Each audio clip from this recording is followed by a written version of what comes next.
ابلیس کی نسل کی ابتدا جس جن سے ہوئی اس کا نام تارانوس کہا جاتا ہے۔ تارانوس ابلیس سے 1,44,000 سال قبل دنیا پہ موجود تھا۔ تارانوس کی نسل تیزی سے بڑھی کیونکہ ان پہ موت طاری نہیں ہوتی تھی اور نہ بیماری لگتی تھی، البتہ یہ چونکہ آتشی مخلوق تھی تو سرکشی بدرجہ اتم موجود تھی۔ اس جنوں کی نسل کو پہلی موت فرشتوں کے ہاتھوں پیدائش کے 36,000 سال بعد آئی، جس کی وجہ سرکشی تھی۔ یہاں پہلی بار موت کی ابتدا ہوئی، اس سے پہلے موت نہیں ہوتی تھی۔ بعد میں چلپانیس نامی ایک نیک جن کو جنات کی ہدایت کا ذمہ سونپا گیا اور وہی شاہ جنات قرار پائے۔ اس کے بعد ہاموس کو یہ ذمہ داری دی گئی۔ ہاموس کے دور میں ہی چلیپا اور تبلیس کی پیدائش ہوئی۔ یہ دونوں اپنے وقت کے بے حد بہادر جنات تھے اور ان کی قوم نے چلیپا کو شاشین کا لقب اس کے شیر کے جیسے سر کی وجہ سے دیا۔ ان دونوں جنات کی وجہ سے ساری قوم کہنے لگ گئی کہ ہمیں اس وقت تک کوئی نہیں ہرا سکتا جب تک شاشین اور تبلیس ہمارے درمیان موجود ہیں۔ ان دونوں کی وجہ سے قوم کے جنات آسمان تک رسائی کرنے لگے اور تیسرے آسمان پر جا کر شرارت کر آتے تھے۔ ایسے میں حکم الہی سے فرشتوں نے ان پر حملہ کیا اور عبرتناک شکست دی۔ اسی دوران جب اسرائیل علیہ السلام کو ابلیس نے دیکھا تو سجدے میں گر گیا۔ ابلیس شروع سے ہی ایک نڈر اور ذہین بچہ تھا۔ اس میں باپ کی بہادری اور ماں کی مکاری کوٹ کوٹ کر بری ہوئی تھی۔ اس نے ملائکہ کے ساتھ جا کر توبہ کا باقاعدہ اعلان کیا اور پھر فرشتوں سے فیض علم حاصل کرنے لگا۔ علم حاصل کرنے اور ریاضت کا یہ عالم تھا کہ پہلے آسمان پر عابد، دوسرے آسمان پر زاہد، تیسرے آسمان پر بلال، چوتھے آسمان پر والی، پانچویں آسمان پر تقی اور چھٹے آسمان پر قبازان کے نام سے مشہور ہوا۔ یہ وہ وقت تھا جب یہ فرشتوں کو سکھاتا تھا۔ ساتویں آسمان پہ ابلیس بقیہ نور میں رہا۔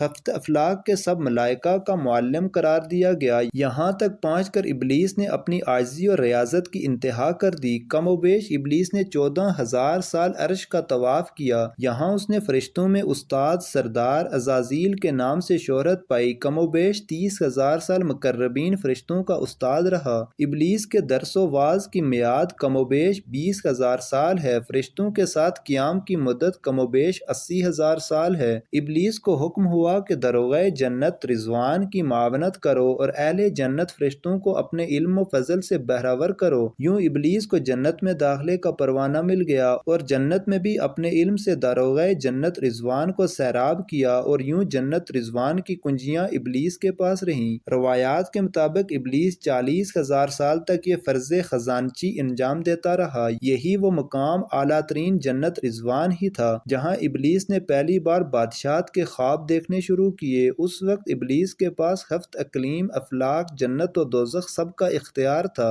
اور اس نے چپے چپے پہ سجدے کیے تھے، مگر یہاں پہ ابلیس عاجزی سے پہلی بار بھٹکا اور خود کو بادشاہ بنانے اور رب بن جانے کے خواب دیکھنا شروع کیے۔ کئی ملائکہ کے سامنے ربوبیت کی بابت بات بھی کی، مگر ملائکہ کے انکار کے سبب چپ ہو گیا اور یوں نظام چلتا رہا، مگر اس سب سے اللہ تعالیٰ کی ذات بے خبر نہ تھی۔ پھر آدم علیہ السلام کی تخلیق کا مرحلہ آیا، جیسے قرآن مجید میں واقعات بیان ہوئے ہیں۔ ابلیس آدم علیہ السلام کو جزو جزو مرحلہ وار مختلف اقسام کی مٹی سے تخلیق ہوتا دیکھتا رہا اور چپ رہا، مگر جیسے ہی اسے یہ معلوم ہوا کہ یہ آدم علیہ السلام اللہ تعالیٰ کا نائب ہے تو اس نے واویلا کیا، عبادات و اطاعت کا واسطہ دیا، پھر طنز کیا کہ مجھ جتنی عبادت کس نے کی ہے، اور آدم علیہ السلام کو سجدہ کرنے سے انکاری ہوا۔ تب اللہ تعالیٰ نے کہا، نکل جا شیطان مردود۔ لعنتی قرار پانے کے بعد ابلیس نے اپنی عبادات اور ریاضت کا رب کریم سے عوض مانگا، جس پہ اللہ تعالیٰ نے ابلیس کو ایک وقت معلوم تک مہلت فراہم کی، جس پر ابلیس نے اولاد آدم کو صراط مستقیم سے بھٹکا کر اپنے پیروکار بنانے کا دعویٰ کیا، جس پر رب کریم نے فرمایا کہ جو متقی اور پرہیزگار ہوں گے تو ان کو گمراہ نہیں کر پائے گا۔ ابلیس کے اس لعنتی کام میں اس کے 5 ساتھی تھے۔ صبر اس کے اختیار میں مصیبتوں کا کاروبار ہے، جس میں لوگ ہائے واویلا کرتے ہیں، گریبان پھاڑتے ہیں، منہ پہ تماچے مارتے ہیں اور جاہلیت کے نعرے لگاتے ہیں، اور یہ لوگوں کو بدی کا مرتکب کرتا ہے اور بدی کو لوگوں پہ اچھا اور پسندیدہ کر کے دکھاتا ہے۔ مسوت یہ کذب، جھوٹ اور دروغ پر معمور ہے، جیسے لوگ کان لگا کر سنیں۔ یہ انسانوں کی شکل اپنا کر ان سے ملتا ہے اور انہیں فساد برپا کرنے کی جھوٹی خبریں سناتا ہے۔